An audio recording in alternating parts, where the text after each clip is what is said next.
Hey guys, alright, today we are watching Obsolete Inventions by Salmonella. Now this counts as history because, well, inventions, they're important for history. The invention of new things allow for progress to happen in historical worlds, and they change, they can change warfare, they can change political society, cultural society. So you know what? This counts. For instance, just one example being the invention of pesticides. Early pesticides or something, fertilizer. There was some invention in the 50s. Someone made a comment about it in a few videos ago. I'm sorry, I cannot remember your name, and I cannot remember exactly what you said as the answer, but I think you were correct. And there's like fertilizer, which you no longer had to do crop rotation.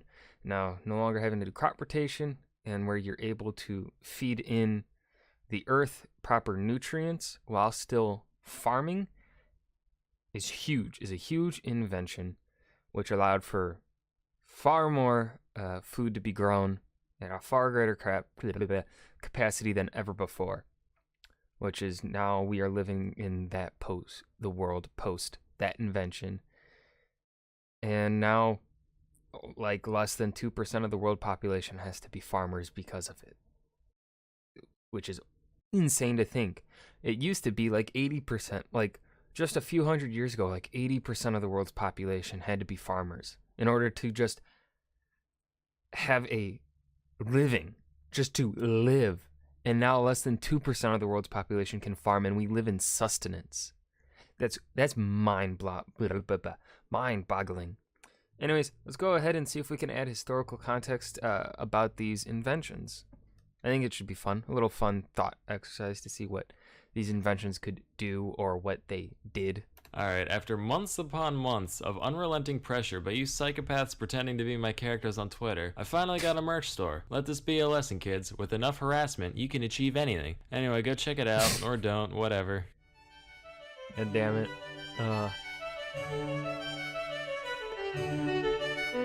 Obscure, outdated. Hey kids, if I learned anything from my middle school career, it's that what may seem like a good idea. Oh no. Oh my god. Oh, did anyone at my middle school wear meme shirts? Cause I grew up, I think I'm roughly the same age as fucking Salmonella. I think I am. Honestly, I might be the same freaking age, if not maybe a year younger. Cause those kind of memes are the ones that were popular when I was in middle school. Ooh. God, the early days of memes. Fucking throwback. I don't think anyone wore shirts like that. Not in my school. Yeah, initially will often be remembered only as a foolish mistake. Here's a few pieces Oh, what the fuck is this thing? Anyway, BRB, gotta go destroy a once great industry and wear a hat silently. of technology from yesteryear that have since fallen into total obscurity. So I've always believed that there's no point in having many small things when you can have one big thing. Why have many shrimp when you can have one lobster? I mean, lobster is... I love me some shrimp, but a good solid lobster? Ooh, far surpasses shrimp. Like, let's be real here. Why drink many glasses of milk when you can eat one udder? Okay, I disagree with this. Why have many cheese-its when you can have one cheese-them? Patent pending. And why... Very, very important, one giant ball of cheese them. God damn, that's a good invention. have many street lights when you can have one Moonlight Tower? These guys were real popular. Oh my god. Okay, let's just look at the image here and take a prediction as to what the hell this would have done. Well, obviously it would have been used for like night lights, city lights, and it should ideally, I guess it would have illuminated, I guess, the whole town or a significant portion of the town where they didn't have to build up many of those lights, the single night lights that you see today. Why this wouldn't work though? I think it would take way too much. I mean, looking at all of the metal here needed to build it, I think this takes far more resources to build than just having individual nightlights along the streets. And also, it looks like it honestly takes up more freaking space than the individual nightlights. And also, it doesn't look as good as individual nightlights, you know. Not as pretty looking. Back in the 1880s and 90s, often standing at over 150 Jesus feet tall Christ. and illuminating several blocks from a single Okay, several blocks, yeah. point. Not very well, mind you. Matter of fact, they were so dim, we didn't even have the conscience to just call them light towers. Had to go and stick the moon on the front so people didn't get their hopes up. But thanks to our good old friend, the inverse square law, you Oh no, math. still needed a fuck ton of light to pull this off, so they used incredibly harsh and UV emitting arc lights instead of incandescent bulbs. All the light of the moon and all the vision damage of the sun, talk about a win-win. Sadly, these beasts have fallen by the wayside over the past century or so, except for in Austin apparently, but they use friendlier mercury vapor lamps in them, so they only get half points. Now, anyone who's been around a So, do they... What's the point? It doesn't even look that good. It doesn't add any aesthetic to your city. It looks terrible. baby long enough knows they always have a cloud of ghoulish stench hovering around them. Jeez Louise, somebody better air out that musty little muskrat before Grandma starts drooping again. You could stick him on the clothesline for a while, but knowing that little moron, I'm sure he'd find a way to hurt himself somehow. Yeah. Introducing the baby cage. Oh my Finally. god, I remember these photos. City dwellers all across the nation have a way of unleashing their postnatal funk on the unsuspecting passerby below. These were in vogue for a while before falling out of style a bit of the way into the 20th century, because apparently society started deeming babies more valuable than air conditioners. I don't really get it personally, but this is also around the time we started putting lead in gasoline, so it's probably for the best we kept them inside all day. Matter of fact, it's my firm belief that... So, would those things actually, like, just fucking fall off? Because he didn't really say. He just said they fell out of fashion. He didn't say that they actually fell off the buildings. But I'm guessing, you know, maybe.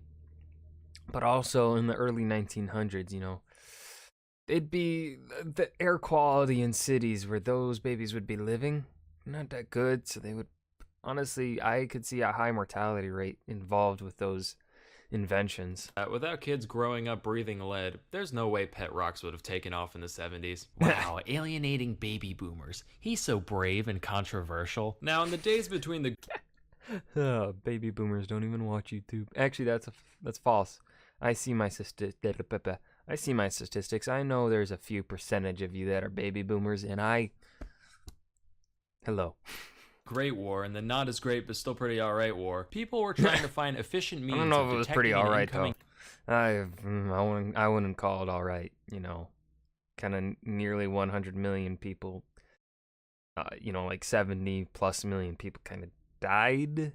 air attack. They climbed their nation's tallest mountains to seek the wisdom of their greatest elders, and the wise men said, big ears.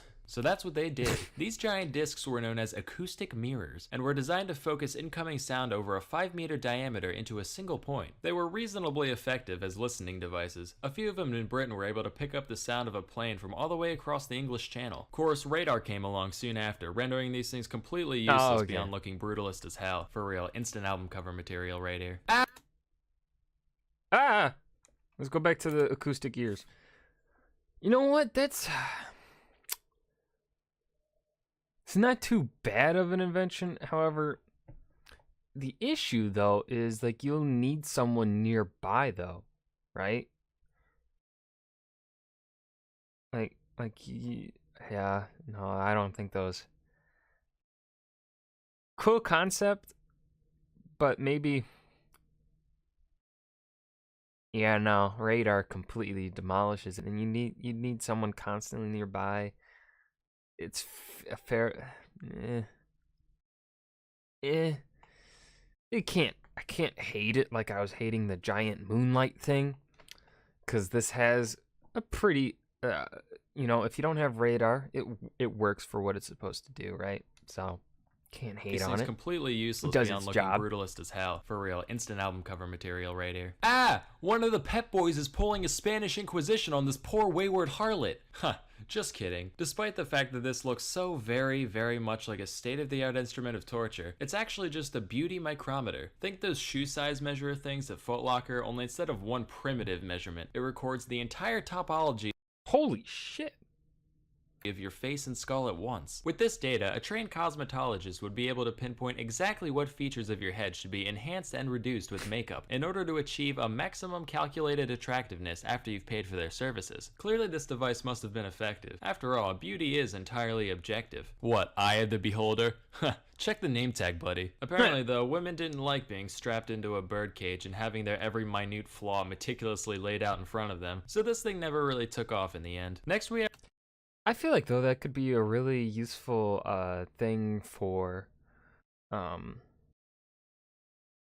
just like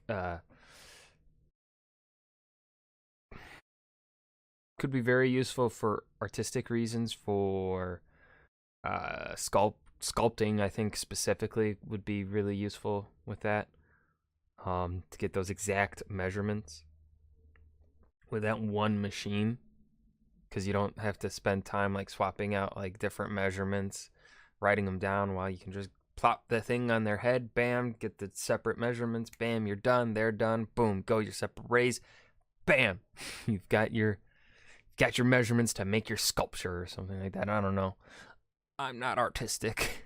We have the Humlauf. This was a device made during World War II designed to let infantry shoot around corners. It's like the Oh yeah, I remember that. I heard of this thing. And sat down and watched that part in Tom and Jerry where the conniving rat bends the gun barrel back at his adversary. They said Minecott. They came in a variety Minecott. of angles between 30 and 90 degrees, and it even came with a little periscope so you could see what you were shooting at. But as we all come to find out when we reach adolescence, cartoons are the arbiters of deceit, because these things would invariably break within the first couple hundred shots or so. And even if it can last like over 100 shots, that's not bad. I mean, it's not good, but it's not bad per se. You know, if it can do its job right for the first couple hundred, you know, it'd be, it could potentially be like a special, like a special force or like a special operative, specifically trained soldier's job to use the machine in certain scenarios. It could certainly have its purpose and it could certainly work well. But let's see what. But obviously we've created inventions that no longer, you don't need to actually bend the barrel. Now you have certain inventions that kind of just let you see over the corner anyways without exposing your head. even when they did work, the rounds would fucking explode from the massive acceleration, turning a deadly Never mind, so they never worked. bullet into an ineffectual spray of shrapnel. These were so ineffective that only the 30-degree model ever saw significant production beyond prototypes, and even that was very limited. Say, you ever look at regular mouse traps and go, not enough property damage? Well, check this out. Patented in 1882, it's the revolver mousetrap, Oh brought my to you by the God, makers yes, of I've the seen this snail picture. trebuchet and the cockroach claymore. Thanks to the marvels of the modern era, all those tiresome hours of intense varmint slang can be outsourced to one little gadget on the floor of your kid's playroom. Now when you hear a gunshot in the middle of the night, you can rest easy knowing that, one way or the other, there's one less pest for you to deal with Holy fucking shit, in the Sam. morning. Boom. 1850. Steam locomotives are all the rage. You're in the transport business, but all you can afford is a couple dumb horses. Sure, they move things from point A to point B almost as well at a fraction of the cost, but your cool rail-riding friends called you a whack-ass and it really hurt your feelers. Well, have we got the invention for you? The Impulsoria uses an What? ingenious system of treadmills to turn that horse to be beckoned into a force to be reckoned Oh my God. with.